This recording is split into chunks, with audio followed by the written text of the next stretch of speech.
আজি পবিত্ৰ ঈদ আৰু ইছলামপুৰত আছোঁ আৰু এয়া ইছলামপুৰৰ ঈদগাহ মই দেখুৱাই লৈছোঁ আৰু ইছলামপুৰৰ ঈদগাহতে ঠিক ইছলামপুৰৰ ঈদগাহত আন এটা হৃদয় জোৰোৱা দৃশ্য দেখিবলৈ পোৱা গৈছে। এয়া হৈছে জুবিন গাৰ্গক শ্ৰদ্ধাঞ্জলি জনাইছে তেওঁলোকে, জুবিন গাৰ্গক সোঁৱৰণ কৰিছে।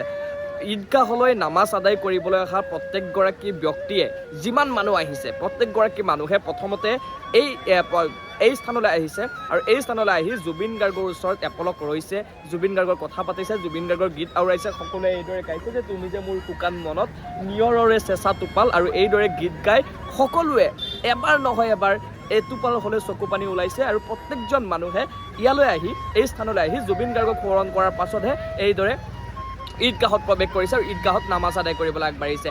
এয়া হৈছে আচলতে এইখনেই হৈছে অসম, জুবিন গাৰ্গৰ অসম, এইখনেই অসম জুবিন গাৰ্গৰ। ইয়ালৈ অহা প্ৰত্যেকগৰাকী মানুহে কিন্তু ধৰ্মৰ কথা কোৱা নাই কেৱল, সকলোৱে কিন্তু কৈছে মানৱীয়তাৰ কথা, সকলোৱে কৈছে যে ভাতৃত্ববোধৰ কথা, সম্প্ৰীতিৰ কথা। ইয়াত অহা কোনো এগৰাকী ব্যক্তিয়ে মানে জুবিন গাৰ্গৰ কাষলৈ অহা কোনো এগৰাকী ব্যক্তিৰ মুখত আপুনি শুনিবলৈ নাপায় কমিউনেল সাম্প্ৰদায়িক কথা, সাম্প্ৰদায়িক বিক্ষোভাস্পৰ কথা।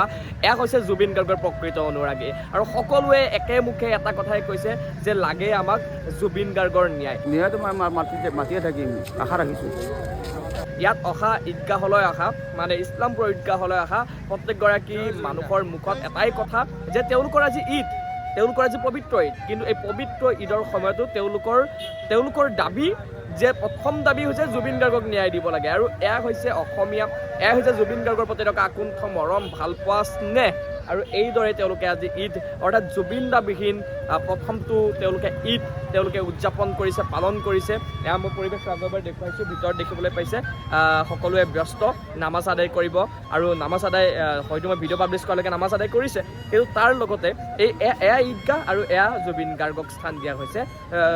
তেওঁলোকে ঈদগাহত তেওঁলোকে জুবিন গাৰ্গক স্থান দিছে আৰু দিয়াৰ কথাও, কিয়নো জুবিন দা অবিহনে অসমত একো সম্ভৱ নহয়, জুবিন দা অবিহনে অসম কল্পনা কৰাও টান।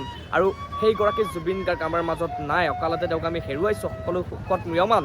এই চেগতে জুবিন গাৰ্গক ময়ো সোঁৱৰণ জনাই জুবিন গাৰ্গৰ ন্যায়ৰ দাবী তুলিছোঁ আৰু সকলো ইছলাম ধৰ্মাৱলম্বী ভাই বন্ধুলৈ ঈদৰ বহুত বহুত শুভেচ্ছা জ্ঞাপন কৰিছোঁ।